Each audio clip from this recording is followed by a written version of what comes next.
Ladies and gentlemen, welcome to the Limitless show. Today we have Christo, Simba, and Steve, and we're dropping some hints and tips on our journey, our entrepreneurial journey to be more specific.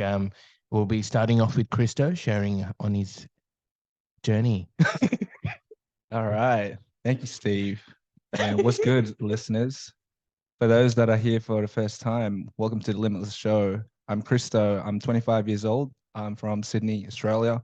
And currently, I'm working in a startup and I'm also running multiple businesses on the side. And that's sort of where we're at in life, just hustling to the top. And we want to bring on the show to showcase the struggles that we go through so that for you guys out there, you guys can listen and actually take some lessons and move on with your journey. And next up, we've got Simba. So Simba, where are you from? Where are you coming from, my man? Right. I'll tell you what, where I'm at the moment, just keeping it chill. You know what I'm saying? You know what I'm saying? Cool. All three of us have done quite a lot of things, right? Some things in collaboration, some things in individuality, which has all been beautiful in its own right. You know what I'm saying? I'm nearly 30. Damn. Oh, dang. I'm nearly 30. The 3 ancient. We up boy. there, boys. Now 3-0. We're nearly there. We're nearly there. But for real, it's been good. It's been a real journey. A bit of e-commerce, got some forex going on. We're making around with some forex right now, doing pretty good. E-commerce is doing all right. We might shut that down a bit, but I don't know. We'll see. But always dabbling. That's Always the way. dabbling. You know what I'm saying? We've got our host with the most over here, Mr. Steve, like the commander in chief. Hey, boys, ladies and gentlemen, this is your boy, Top D, Steve-O, rocking in. My journey is pretty simple. Love finance, strategy. That's kind of my thing. I've kind of delved into clothing businesses and, shares myself, similar to Simba. And yeah, just out here hustling, building a happy future and a one that's going to impact lives. Absolutely. That's the way, right? Impact, not just income. That's it. So, boys, while we're all here together, I know this is a new show. We're here to bring on some flavor to the podcast industry. So, Simba, what made you get into podcasting? What's the vision for Limitless in your eyes? Oh, you know what? A place where you can build people up. You know what I'm saying? Building people up is probably the number one thing, right? You can be in 100 different environments. Yeah, they kind of build you up-ish with an agenda, right? But right here, that bare bones is just building up to make people limitless. That's the part. You know what I mean? Absolutely. So practical, applicable, real world stuff where, they take a listen, walk away, and they can say, I can apply that right now. I can apply that today. And it's purely value. Maybe a little bit of, a little bit of playing around here and there. But of course, you got to have fun with everything, right? Absolutely. But by all means, it's all about that value. All about value. All value, no agenda. For sure. And what about yourself, Top D? I think it's Top just D. Top D. What a name to have. Yeah. Oh, Yeah, that was a Top D voice right there. Whoa. We'll save What was that that? to the bedroom. Anyway. Hey, damn. All right. So basically, I think it's about empowering people. I want people to see that they have limitless potential within themselves.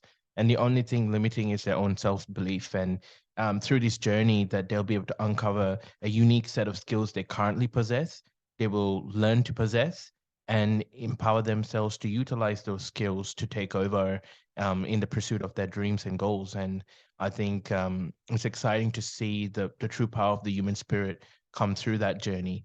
And that's what we bring to the table. For sure.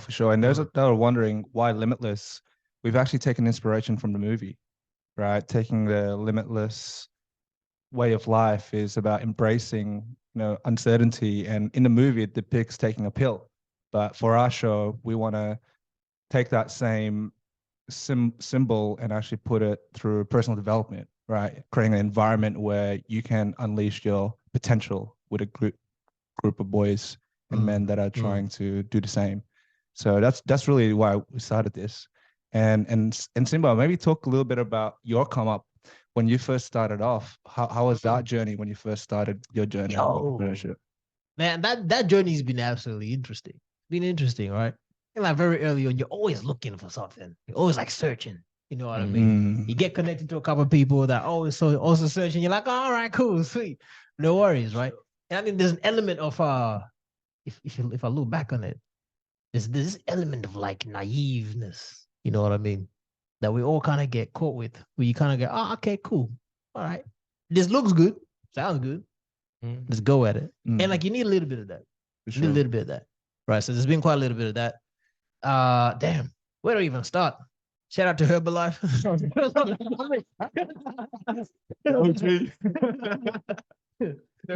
Level marketing. Hey man, look, everything works, but that just didn't work for me, man. Yeah. Shout out to Herbalife. They're the first ones that got me. You know what I'm saying? Yeah, I got out of that. What was the other one that was it? Tupperware. Yeah. Tupperware, yeah. Yo, you know how many Tupperware parties I was stuck at? 7 scones and like a cucumber sandwich. I was like, man, I don't want to be doing this. You know what I'm saying? That sounds a bit intense, bro. It does. Yeah, man. And then there was this other one. I don't know if you guys ever heard about it. I don't know if I'm actually allowed to like talk about it that much. Is it? But it was this thing called MOBE, right? My online business education. That was the next one that got me right. I was like, oh, it looks pretty good.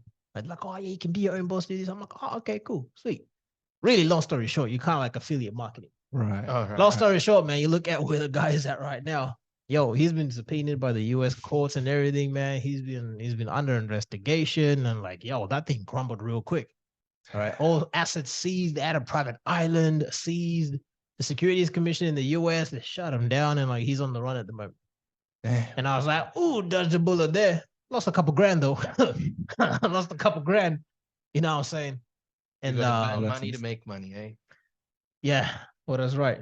And I guess it just depends who you're rolling with, right? And then and yeah, after that, I was just dabbling Facebook, YouTube, Instagram.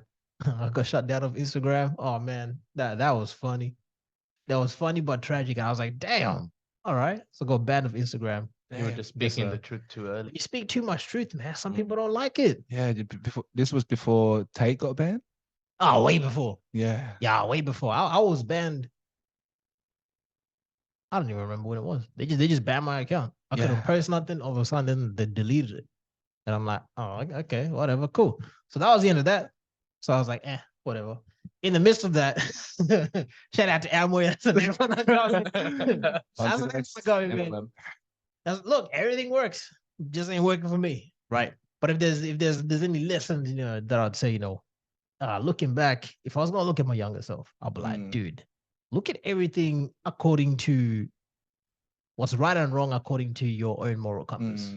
That's what I would tell my younger self. I'll be like, hey, yo, everything is good, but check it against your moral ruler, right? Because you will find there are some things where you're like, this ain't quite for me, right?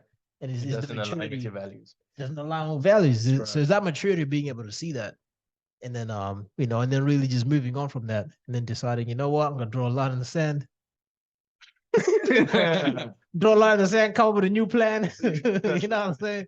And then keep moving forward. But then, after that, man, I was dabbling in a lot of e-commerce, went pretty good, went pretty gangbusters. The thing I hate about e-commerce is like in the beginning, like your ROI on advertising, it's trash. Remember my first sale? I spent $500 to get the first sale. And like the next 3 that came in after that, I spent upwards of about $1,200. But again, all learnings. For sure. Know what I mean? All learnings. But everything needs a little bit of effort. And then by the time it was rolling nicely, I was like, all right, cool, this is good, but do I really like this? You know what I mean? So I think now it's more so about just strategically shifting to much more less human dependent. What's the word? Not human dependent labor. No. Your time. No. Not platform models. Okay. Yeah. So obviously right now dabbling in Forex. I was dabbling a bit of Bitcoin. Bitcoin's a little bit too volatile for me to day trade and analyze the charts and whatnot. So yeah, that crypto. Sometimes that's fun though. Sometimes it's fun, but hey man, I ain't trying to attract disasters, man. We've been there already. We've been there. Sure. Yeah. No. So now we're playing in the world of Forex, sales and marketing. That's where we're doing the whole 9-to-5 thing over there as well on the sales side. But so far so good. So far so good. Been looking up, man. Been looking up. That's good. It's good. I actually wanted to touch base on that 9-to-5 because you spoke a lot about different models and a lot of different side hustles that you went through. But I guess for those that are listening, we always talk about quitting your 9-to-5 and just going full-time entrepreneurship. But for yourself, you've always had that 9-to-5, right? Always had it. Yeah, so maybe talk to us a little bit about the importance of having that stability in a 9 to Yo, 5. there's something to be said, especially like in this day and age. Maybe it's an ethnic thing, I don't know. Right? Like when you're hunkering down with your parents, for example, there's always a part that you gotta input into the household. You know what I mean? Sure. There's always an expectation that like you're doing something at least. So for me, there was an element of responsibility. I was like, all right, I need to maintain the 9 to 5. So there are certain responsibilities that financially I'll take care of at the house. Right. So I couldn't just drop it. The second thing was I was like, well, to me, it's very new territory. So if I drop the 9 to 5, I'm not quite at that level where I can sustain for another like 12 months if nothing really goes well. You know what I mean? So I had to really analyze, all right, cool. With everything that I've gathered so far, if I checked out for 12 months and just built the solid side hustle like permanently, could I still meet every single obligation? The answer for me was no. And I was like, all right, cool. And the second thing is things don't always work, right? Everybody like e-commerce, right? Everybody starts e-commerce going, oh man, I'm going to make millions. It's going to be easy. Yeah, cool. 2 weeks later, you spend $2,000 in advertising and maybe like 3 sales, right? So it's kind of like, oh, okay, your runway becomes very short. So I was like, if I'm going to have my consistent runway, I'm going to make sure that I'm going to have enough money coming in, which is the 9 to 5. And I didn't actually hate my 9 to 5 like at all. Right. I was enjoying it. So I think some of the advice that you get, shout out to all the motivational, what is that, fearless motivation type stuff. You know, there's a lot of these out there, which is, they're really good. There's a place for it. There's a place for it. So the same advice is not good for everybody. Some advice is better for others. Some advice is not, right? So for me, I had to really make up my mind like, well, it's not really the best advice for me because I'm trying to just figure this thing out. So I'm trying to figure it out. I'm going to make sure that what I've worked to come to, because like I worked at Macca's, I lasted like 3 weeks, smelled like oil and chicken nuggets. I was like, nah, I went to a fish and chip shop, same hookup, hated it. Went to another cafe. I was like, nah, man, now I got a pretty good 9 to 5. It's paying me pretty well. I can enjoy my life, look after myself, educate myself, look after the things I need to do at home, and still put some money aside to the 9 to 5. For my side hustle. I was like, it's a win-win for me. So I kept it. I know there are schools of thought out there that talk about, you know what, leave yourself no other option. For me personally, that's an irresponsible move. That's how I saw it. I was like, nah, that's not really responsible. There are others that they can afford to do it, which is good. But I didn't want to leave room for that because I knew that if it didn't work, then I'd be a burden to all the people around me. Oh, hey, can I borrow some cash? Hey, can I do this? Oh, hey, mom, can I? Hey, oh, hey, dad. Hey, oh, hey, this. I didn't want to put that burden on them already. So I was like, nah, man, I'm going to keep it. Well, I keep going on the side. And lo and behold, I've tried many things. And I to Herbalife, Amway, mobile, all them things. Tried them all. But I still had the 9 to 5 on the side because if things didn't work out, I knew I always had a redo. Right? I could start again. You know, that was the most important part. For sure. No, I agree with that. I think touching on the 9 to 5, I think it's an important bit to have stability, especially when you look at it cash flow wise. You know, you want that cash flow to help fund your overall goal. Me personally, that was where my mind was at. I was like cash flow and skill set. So whatever my 9 to 5 was, it was about acquiring a set of skills to achieving my ultimate goal, which at that time was opening my own firm. So I was like, as long as my 9 to 5 is giving me the skills and I'm learning from the different mentors and the different clients I'm engaging with, I was going to be building my pool of resources to eventually be able to do something as an individual. So it was it was a balance of cash flow, learning new skills, networking. And that I think that also helps build my confidence because I know that if I decide not to, and I decide to go into just being on my 9 to 5, I was going to be the best in my 9 to 5. You can't hate your 9 to 5. If you're going there with the hate mentality, if I can hate my 9 to 5, you're going to be demotivated and you're actually going to present yourself to less opportunities.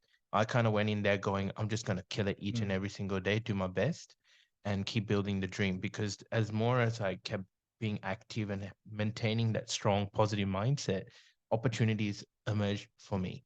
And that gave me more experience, which expanded my skill set, expanded my networking opportunities, expanded my mentoring opportunities, and also gave me a whole other industries to explore if I decide to change what industry I was in for that 9 to 5. So I think it's like have that bigger picture, but knowing that you can kill it in whatever you pick is also something comforting and also resourceful down the track. Word. Sure, different perspective. And yeah, I think that's important to say because personally for me, I used to adopt that school of thought of bashing the 9 to 5, right? My journey, similar to yours, Simba, I've done a few network marketing opportunities, trading Forex, trading crypto. So it was always about, finding the business model that could fit with my lifestyle. And I've always kept the 9 to 5 because it was a stable source of income, right? That's the reality is starting a side hustle. You're not going to get that stability in your first few months, let Nope. alone sometimes in your first few years. Yeah. So having that 9 to 5 to fall back to is actually a strategy to have that safety net. And your job as an entrepreneur in the making is to prioritize your time, Correct. right? After hours, because 100%. if you ain't, then you can't call yourself an entrepreneur, right? You're still Yeah, an really. employee. So there's definitely a different mindset. And with Limitless, we want to talk to you guys about the different perspective that we learn. And maybe Steve, you can talk a little bit about your journey. How did you get to where you are today? Yeah, top D. It was interesting actually because I think when I first was in uni, that's where my passion for entrepreneurial space arose. I was in studying with this bunch of, interesting people, and they had so much interesting skills and so much interesting knowledge. I always wondered to myself, what happens if we broke the system? What happens if we just got together and built something great? Instead of going and working for all these other people, if we collaborated and pulled our resources, we could do something really awesome here. That kind of got me thinking at an early age. And that's actually what allowed me to start my initial consultancy. And that's when I was using what I've learned throughout my degree, which was Bachelor of Economics, to actually advise clients and build that sort of foundational skills to be a really strong consultant.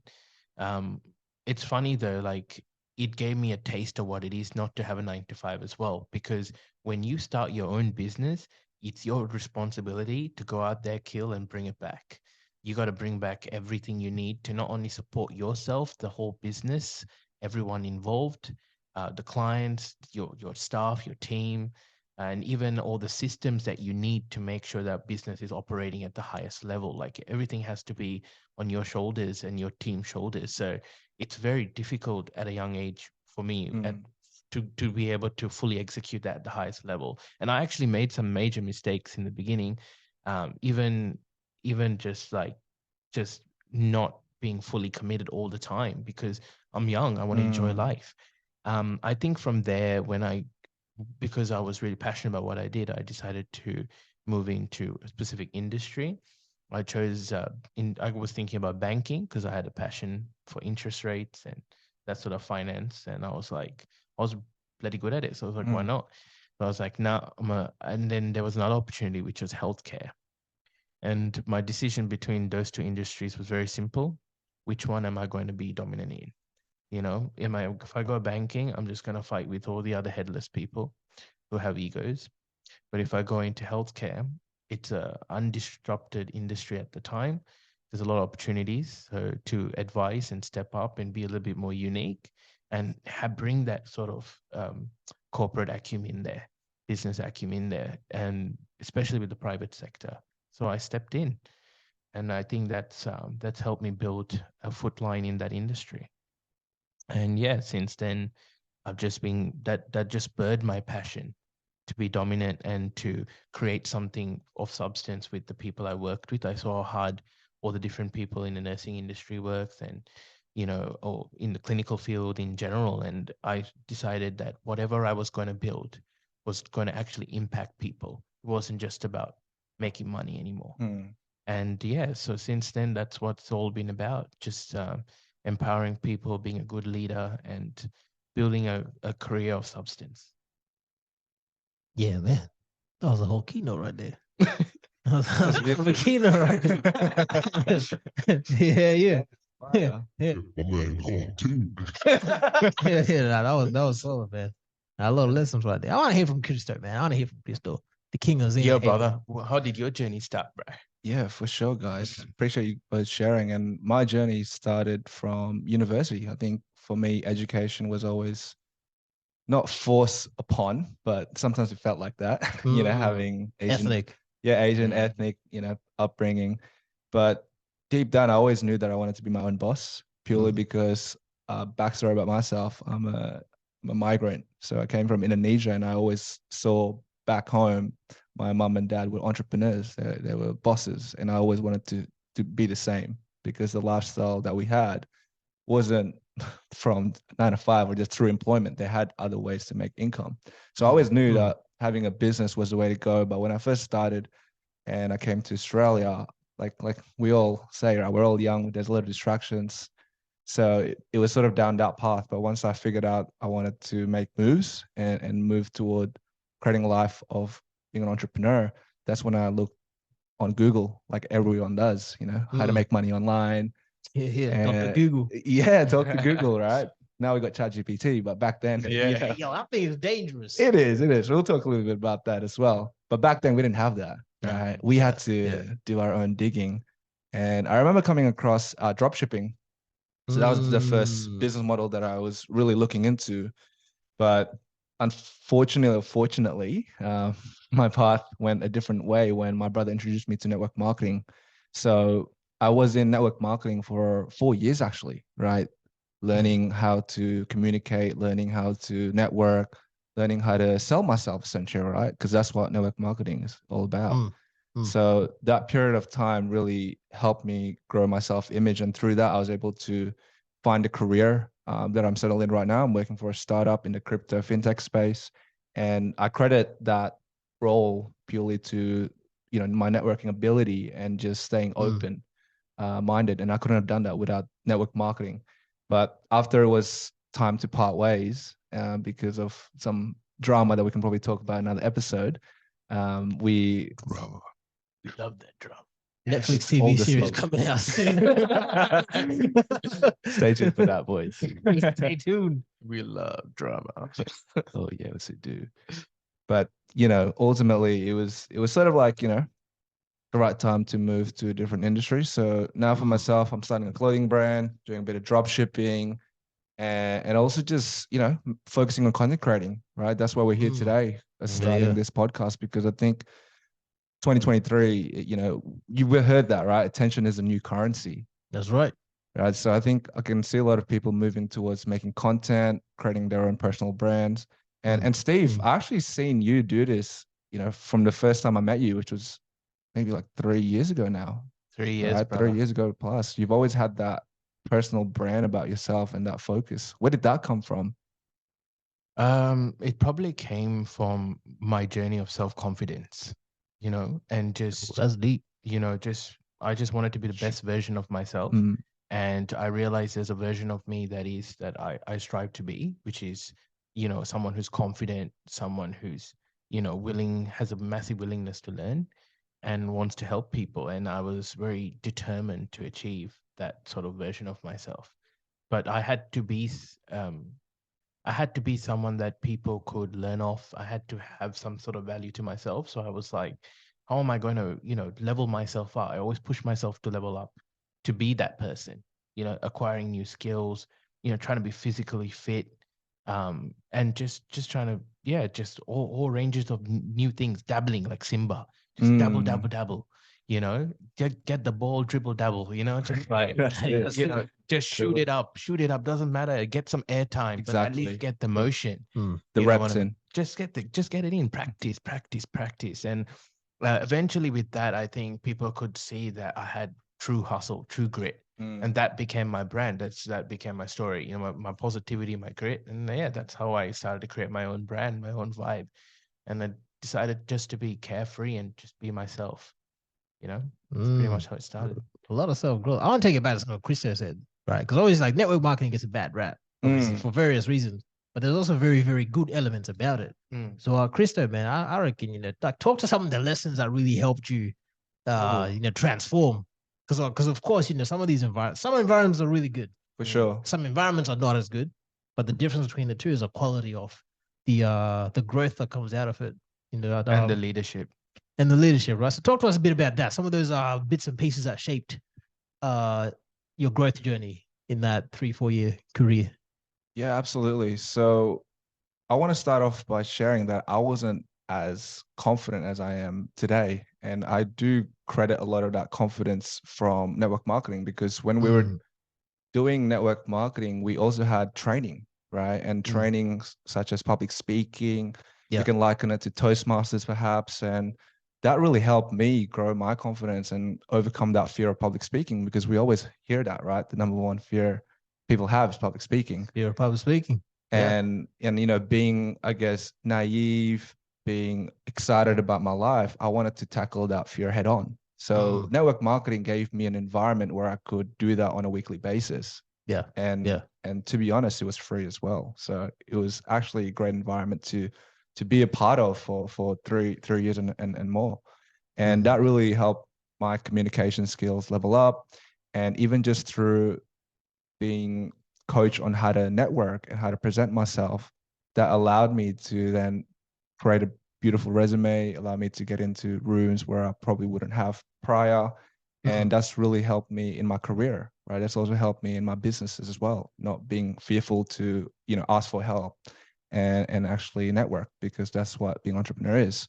So I didn't have that mindset because it wasn't something that I was taught, but network marketing definitely helped me adopt that mindset. So, you know, ultimately, confidence, communication, just how you present yourself, I think those are really important as an entrepreneur. Yeah. No, straight up. I agree with that. It's a Steve. Spoken well, my G. Top D. What were some of your lessons that you took out that helped shape you? From which aspect? Like just just general growth, or I don't know, about leadership or anything like that. Anything like that.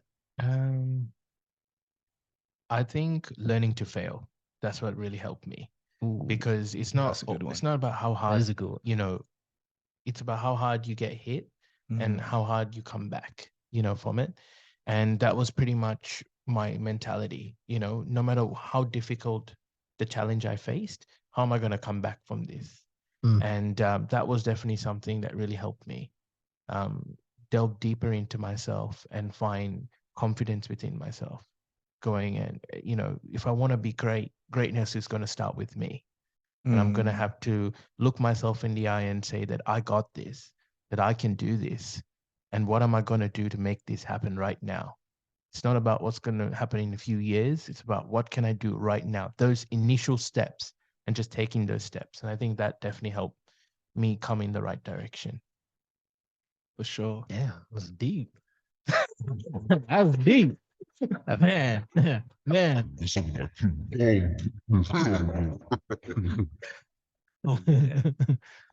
giving us a deep. Yeah, I like that. Yeah, I wasn't expecting that. Oh, no, I wasn't expecting that for real. You got some more bits of wisdom for us? In which way? Which way? No, I think you said it best. You know, Yeah. learning how to fail. Learning how to fail. In maybe you guys can bounce off this. Like in school, you know, failing is bad. Yeah. Yo, they kick your ass for failing. You know what I mean? Yeah. So, you know, I think that's important to get that rewiring, right? For sure. To go at failure and actually look at it as a lesson. Yeah. 100%. Yeah. And Simba, maybe you can talk about your experience, because I remember, you know, for those that are wondering how we all met, we were doing network marketing. We're all in different teams, but that's sort of how we connected. And I actually remember when I first joined the business, you were already doing it for a year, perhaps, or I don't remember. Probably. I think so. Yeah, maybe a couple of months, something like that. Yeah, maybe like a year and a bit. A year and a bit. Yeah, it must be a year and a bit at least. Yeah. So for yourself, what was it that you took away from that experience, being a part of that community, being part of that environment? Because I remember you were quite already polished when I started. So was that from the business, or what was your takeaways and learnings? Yeah. Look, I think the polished part was, I'd say it was enhanced a little bit more. So obviously, like there are certain types of people I grew up around who, you know, they were fairly polished in the way that they were, right? Then certain mentors that I had before that were really about, hey, yo, you need to be the best version of yourself. You know what I mean? But getting into that environment, the one thing that it really highlighted was the proper handling of people, yo. The proper handling of people, right?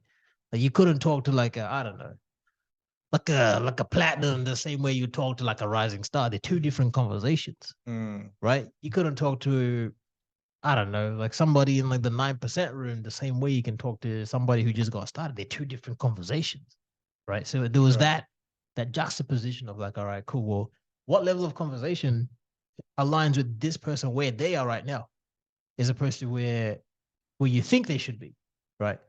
Because when you really look at it, man, for example, let's say you got a little kid, 12 years old, hopping in your car, you're dropping your kid to work every single day.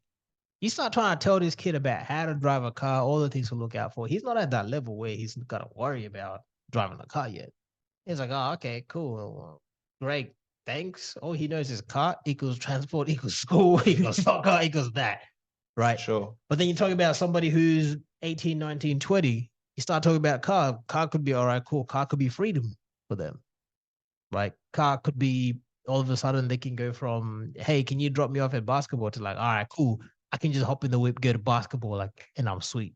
Right. So the conversations were different. But the biggest thing being the proper handling of people. Because, and the thing that I liked about it was this. There are some conversations that, well, I thought they were, but that's a story from another time. There are some conversations that are supposed to be reserved for certain environments, right? For certain circles, I'll call it.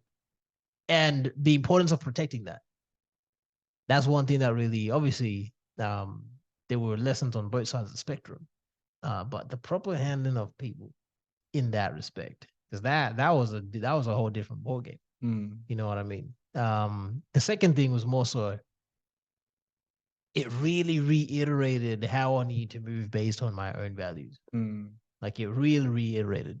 Like you got to keep values on you like kilos. No matter what, you can drop a few kilos, you can pick up a few kilos, but you would never not have kilos. Same with values. You would never not have values. You got to keep them on you like kilos. Right? Whether it's a good time or a bad time, whether you get fat or you get skinny or you get fit, doesn't matter. Values will stick on you like kilos. Sometimes you got to shift your values depending on what you're going through. Or sometimes you got to change it. Once in a while, something happens that smacks you across the head, then you got to change a couple of values. But you got to keep them on you like kilos. And then when you do see that, okay, they don't align, then now it's deciding, okay, do I drop this particular kilo or is that kilo too important to drop? Something has to give, right? So standing strong in your values and the proper handling of people. The other two things I was like, damn, I might have learned those lessons the hard way, to be honest, but I learned them nonetheless. Valuable. Yeah. Learned them nonetheless. Gold nuggets, bro. Gold nuggets. Gold nuggets, man. We're about to upset the currency right now. With this much gold speak. See it. You know what I'm saying? With this much gold speak. But for real, yeah, shout out to all the network marketing people out there. Yeah, for sure. 100%. They're good environments. And I think, and look, here's the thing. They're great environments. And what I found is, and we always used to hear, oh, there's money to be made, if you stick around long enough. Yeah. Right? Which is all good and well. The problem is, obviously, to me anyway, the challenge being that everybody wants to be this like mega entrepreneur, or they want to have like 100K a year, like they can just chill. But everyone has the same goal. So for me, it's kind of like, all right, well, we all have like the same like baseline goal. And of course, your environment sort of feeds what you become. Right. So there are two elements. So it's like, all right, well, do I kind of want to just stop there or do I see something else? Right. So you got that. But then you also have an element of self-awareness that each person needs to have. Right. What I mean by that is this. Some people will stick around in an environment. Shout out to what's the guy's name? I think David Brooks. He wrote a book called The Social Animal. It's like that big boy is that thick. It's a thick book. But yo, oh damn, that book is gangster, yo. That book is like straight up. It's straight up game though. In that book, he talks about how some people, they'll be stuck to an environment because it gives them a sense of belonging. Yeah. It's no longer about, okay, cool. What kind of person do I want to be? And am I in the right place to do that? It's now like, okay, this is where I belong. I can forget about all the things that I feel like I lack. So I'm just going to stay here. Yeah. Which it wasn't the case for me. Because the second, like, I was like, okay, I can't drop these particular kilos / values. This is no longer aligning with where I'm trying to get to in the way I'm trying to get there.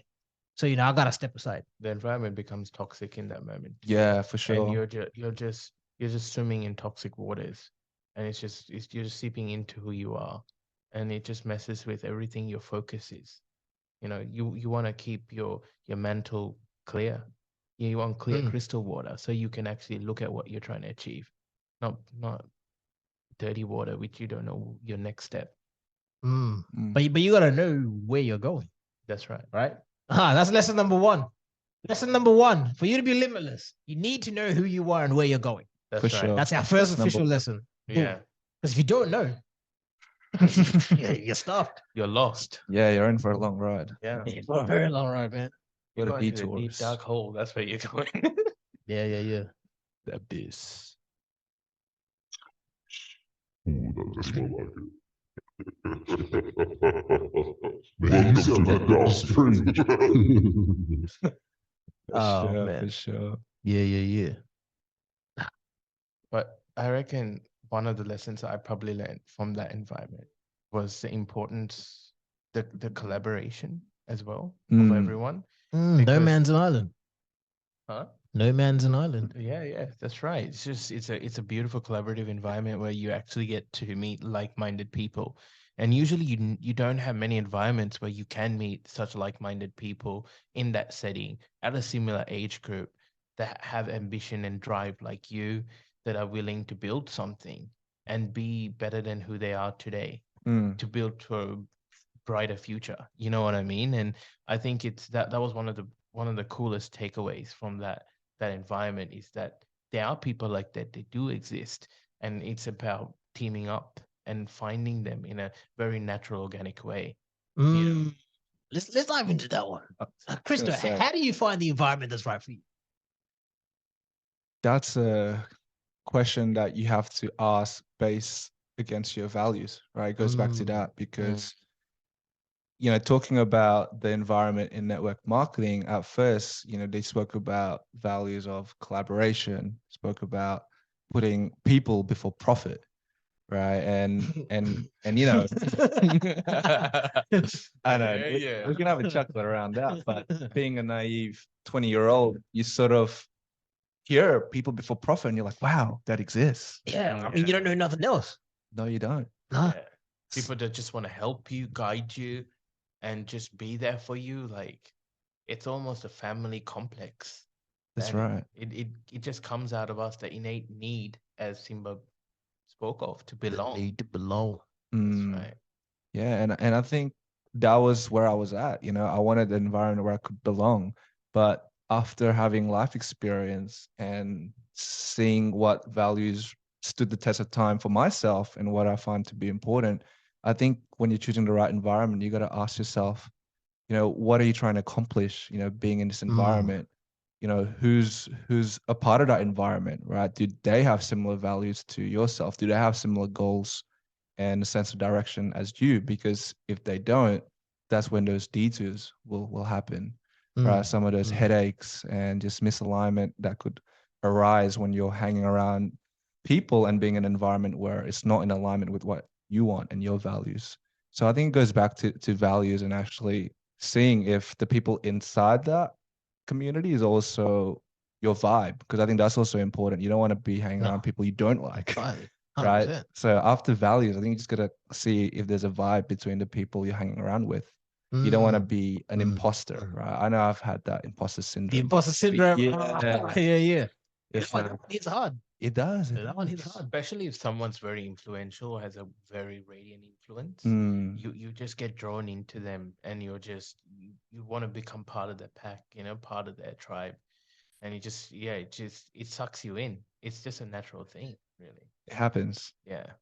Does happen. Right. And I think that's why values is something you gotta get crystallized, because to avoid that influence, you gotta know who you are. And you're gonna know what you fucking stand for.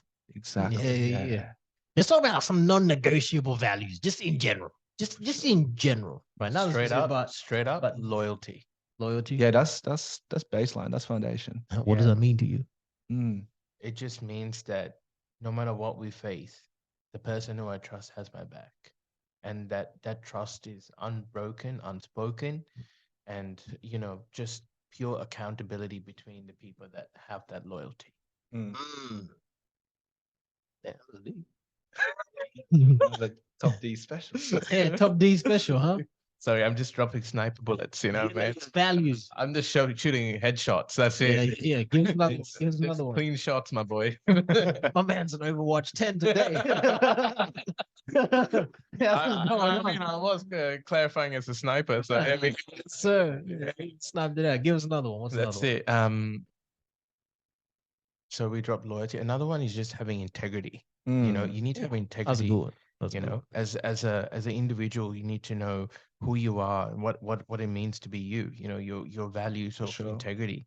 I think that's something that really does get lost now because we're always so easily blinded by ego, and we lose our integrity in the pursuit of our goals because of that. So having good integrity really helps us to keep ourselves anchored. And I think that's something we need, especially as entrepreneurs, because we're so busy on the hustle. Mm, Yeah, yeah. I agree. 2 for 2. 2 headshots, man. Christo. What about you, man? What are a couple of your non-negotiable values? I think for myself, knowing myself, I would say being authentic is super important, Yeah. right? And it goes back to, again, knowing yourself and knowing what you want to create in life. Because if you don't know what that is, you're gonna get influenced by so many different, pathways. And being authentic is also, knowing what you stand for, and when situations arises where you do get challenged, is actually staying true to what you value. Yeah, Because holding fort. yeah, absolutely. Because if you lose a couple of those values where you don't necessarily follow it, you can get lost in yourself. Right. And that's where the imposter syndrome sort of kicks in. Yeah. There's no GPS to get you back home from that one. No, Your it's destination is gone. you get delayed, right? So I Yeah. think being authentic and just knowing and choosing yourself, I think that's important, but not being selfish, but it's also understanding that you're self-interested and everyone else are as well. Yeah. And Yeah. and it's just acknowledging that, people might have certain self-interest and you might have another self-interest, but you got to ask yourself what they're really saying. You got to look behind the first bit of information they share. Yeah. Right. So I think that's another value that I think is important. It's just knowing who you're around and actually discerning, what people are saying. Reading And between the lines. yeah, for sure. Yeah. It's a skill. It's a skill. It's a skill for real. Not for everyone. real. It's not common sense to have that. Hey, like they say, common sense is not common. Yeah, but Reading between the lines is not comprehension either. So. it really comes down to your EQ. Yeah, you really need to master EQ. And I think a lot of people, especially today with social media and, all the fucking drugs and everything else that we have going on, our ability to control our emotions is just going out the fucking door. So having really good control of the EQ will allow you to actually navigate these waters much better. You'll be able to pick up on certain cues, you'll be able to adapt to certain situations and be versatile with the way you approach each individual person. And also with the way you look at yourself will change, because you yourself pick up on certain cues within yourself that show that you're reacting a certain way. And that means if you're getting triggered, there's something inherently within yourself that is, untouched trauma that you need to kind of address. Ooh, how do you address it? How you address it? How would I address it? Yeah, how do you address untouched trauma? Well, one thing is it starts with acceptance. You have to accept that there's something there that you need to speak about, whether it needs to be speaking to your mate or you need to reflect on it yourself. I think it's a mixture of both. And then if there's something that you need to take to another level that needs to be actionable, you need to go down that path of taking that action. Like if you have an alcohol addiction, right? You need to accept that when you're emotionally imbalanced, you go towards the alcohol. So then you need to take the steps to kind of figure out where that's all stemming from and how do I disconnect those two things so that I can enjoy either or if I can't, then do I just isolate one? But there's people that can help you in that journey. So when you accept that trauma, you also invite that opportunity to get that help that you really need and hold yourself accountable. I agree. Dr. Steve, ladies and gentlemen, bookie sessions. Forget Dr. Phil, man. He's the replace. Got our own Dr. Phil over here, Dr. Steve. Oh, that's funny. Yeah, that's For deep. sure. That was That's good, man. And I think that's so true. Acceptance, right? Because if you're not willing to accept the fact that you are dealing with something, you're never going to be able to see the problem. Right. Facts. So Facts. yeah, magic right there. But That's top facts. D. Top D got the wisdom, man. Yeah. So to run it back, we've got integrity, loyalty, been authentic. Is there any other values that we're What missing? about you, Simba? Simba? Oh, I want to know yeah. what's your creed? My creeds tend to upset people. This is what got me in trouble, like in certain, in certain environments, right? This is the one that I've always lived by, right? Always shout out to my old man, my pops, my dad, right? Yeah. This one. The senior lines, you know? Yo, this one will put people on some game that actioning it is not necessarily as easy. You know what I mean? And the value is this. Remembering that no man is above you, no man is below you. Now, what do you do when that shows up? Right? Because some people, that shows up, somebody's perceived to be superior or like further ahead or whatever. The grave's the same. The grave's the same. Ain't no bunk bed 6 feet under. That's it. So you ain't gonna be bunking with nobody, right? But that one value, understanding that nobody is above you, no man's below you. I don't care that you make 100 grand a month. I don't care that you make $2 a month. I don't give a damn. You're a human. I'm a human. We piss, eat, poop it out. We breathe the same. We talk the same. Like everything is the same. And when you begin to understand that, when I began to understand that, like ages ago, it became a game of like, all right, cool. So if that's the way, there's a basic level of respect and handling of people that everybody is deserved. When it starts to change because there's like a superiority about one person over another, that's when my value system kicks in and goes, the heck is not going to happen around me. No, sir. Right? There were like, places that I wasn't supposed to be in that I found my way into because I was like, nah, I didn't stand for this. This is not on. It's not on. No one's better than me. No one's worse than me. Right? So there's an element of managing your ego versus also managing other people's ego for them because they don't know how to manage it. And really, like putting them on game about it. But then the practice of doing that, that's what ruffles feathers. I done lost a whole bunch of friends and connections. I really couldn't care less because I was like, yo, at the end of the day, you put yourself above me. All of a sudden, you feel like you have a right to treat me a certain way. I agree. How many people get caught in that trap? They allow people. Too many. 100%. They allow people to treat them a certain way to such an extent where they feel lesser as a person. And all of a sudden, it's no longer about, okay, cool. Like I believe in myself. I got vision. Yeah. And then imposter syndrome kicks in. That's right. Right? Because the external has bashed your internal just by way of juxtaposing, okay, this person is better because this, because that. Right? That's number one. Toxic. It becomes very toxic. It becomes very, very toxic. So the way to get over that is, like you said, it comes back to those values, right? And like, okay, well, this value is being violated.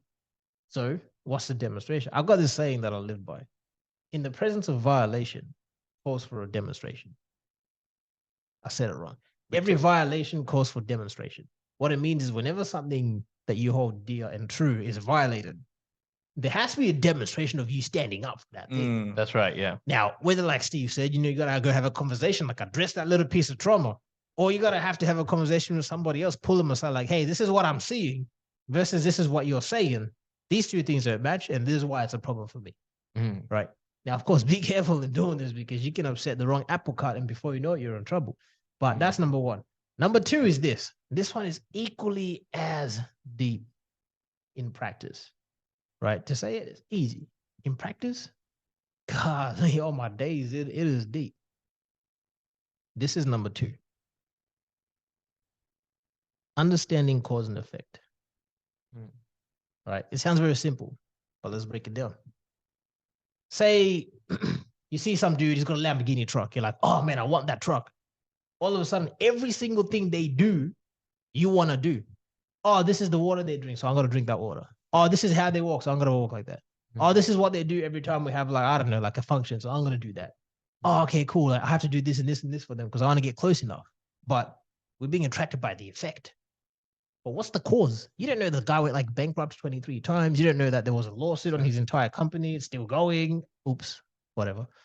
Anyway, Man, spilling too much inside the info there.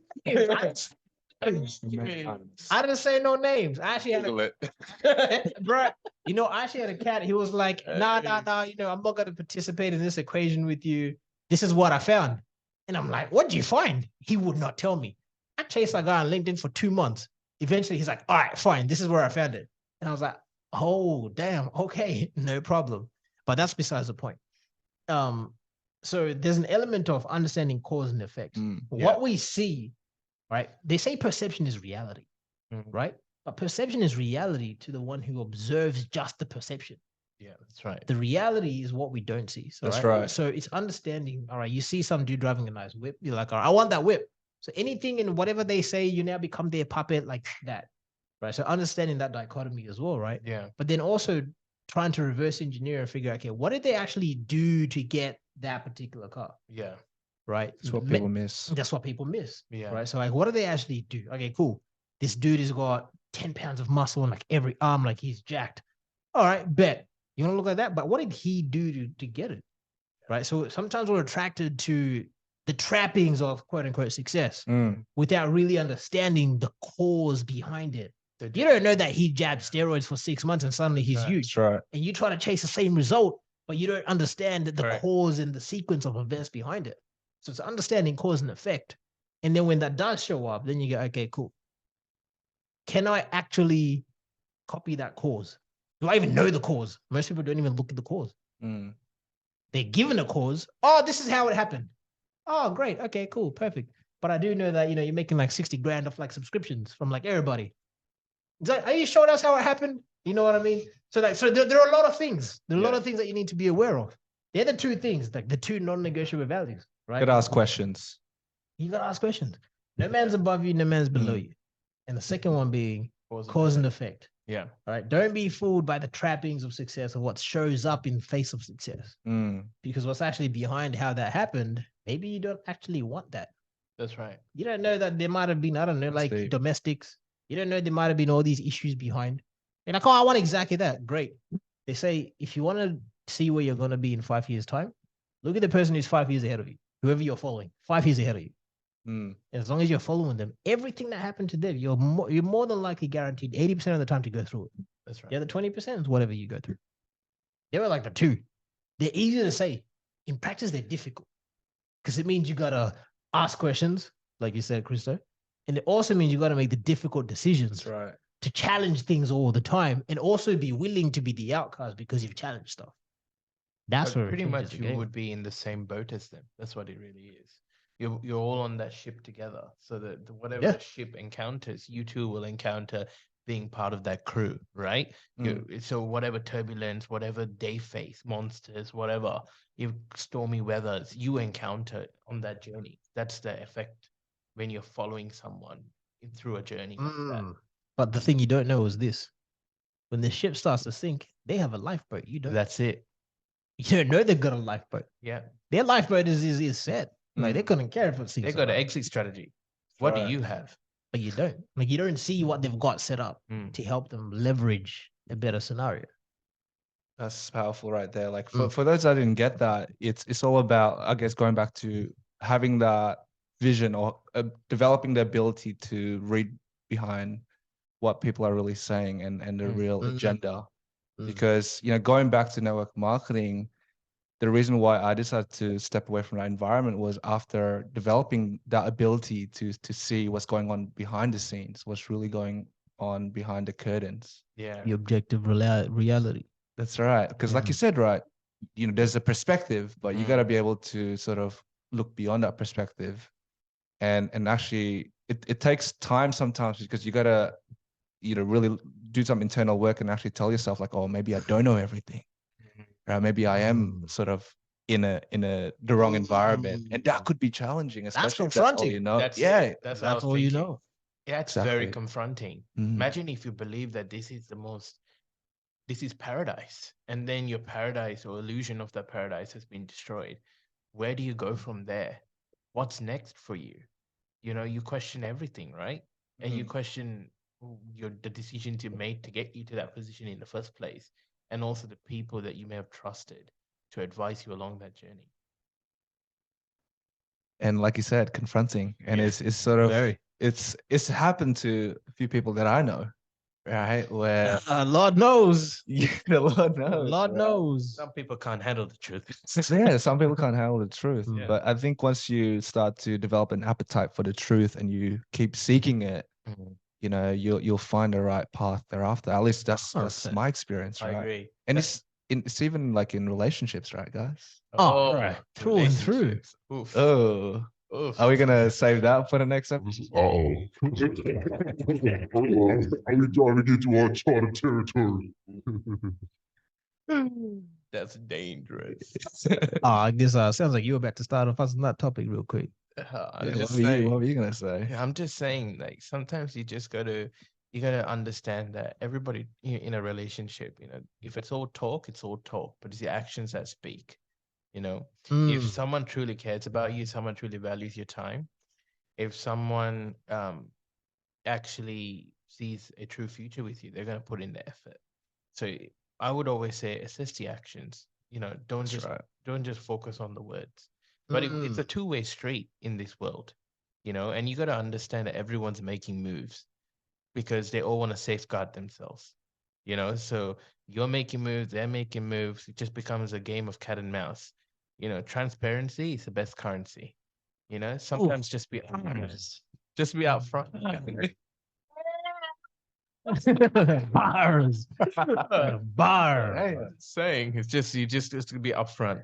I Yeah, reckon sure. the best time I got clarity with a partner that was serious with was when we actually talked about the shit that we did right, the shit that we did wrong, the shit we could have improved on.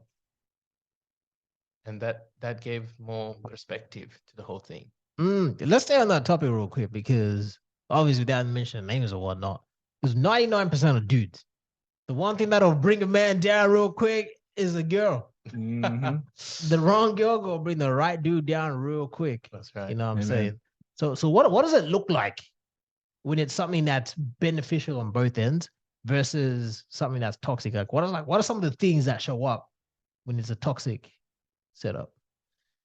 From the top of my head, I think toxic could be you're just there for convenience. You're there because you're dependent on that person. You forgot who you were when you were single. Yeah. Codependency is a killer. Yeah. You know, that's some of the signs that you have to be in the lookout for a toxic relationship. And on the other spectrum, I think a healthy relationship, you got to assess, are we going in the same direction?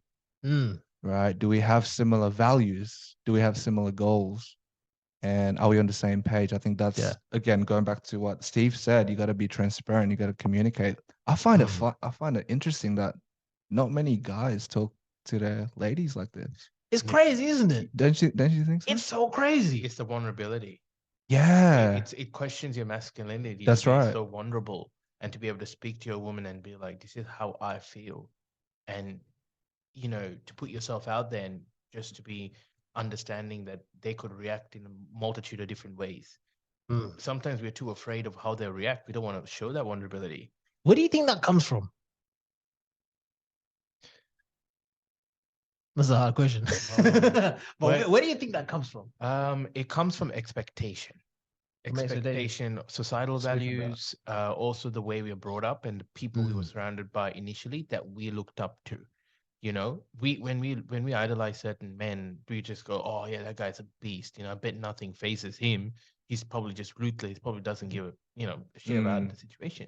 And I guess that's why we think that we have to emulate that ourselves, but we don't understand that that's a side of who they are. They could still have a sense of vulnerability that they just don't show unless it's required to be shown to the right people that need to have the vulnerability. You know what I mean? It's a balancing act. But because we don't see that all the time, or we're in the first circle, second circle, third circle of that person, we just go off face value and we're like, no, we're gonna be like that. Yeah. I agree. A little bit more savage. But it's funny that you were talking before about, this idea of just the communication and the sort of understanding of each other. It's really just just being really clear on what you two want. You know, what do you two both want to get from being together? It's, you know, are you there because you're happy and you're going to add to someone's happiness? Or are you there because you feel that a part of yourself is missing and you need someone to add to your own happiness to complete yourself? Codependency. Yeah, That's right. that's right. That's where these ideas of clinginess, of Yeah. depression, Attachment. attachment, depression, because you just don't feel good enough. Mm. You know what I mean? All these sort of insecurities and anxieties just start emerging because you're not comfortable with the hell you are. And I think we need to be comfortable and find that presence within ourselves before we even go out to this world and go, hey, you know, let's build something together. That's powerful. Souls, boys. With the sauce. Another headshot. Man came with the Man's on a sauce. kill streak. He is. The sauce. But for reals, man, like I think we can talk about relationship Yeah, on definitely another pod because we all That's like, a whole topic. yeah, definitely. I think we all experience some shit. For sure. Yeah. For sure. But boys, first episode. Yeah. Allow it, fam.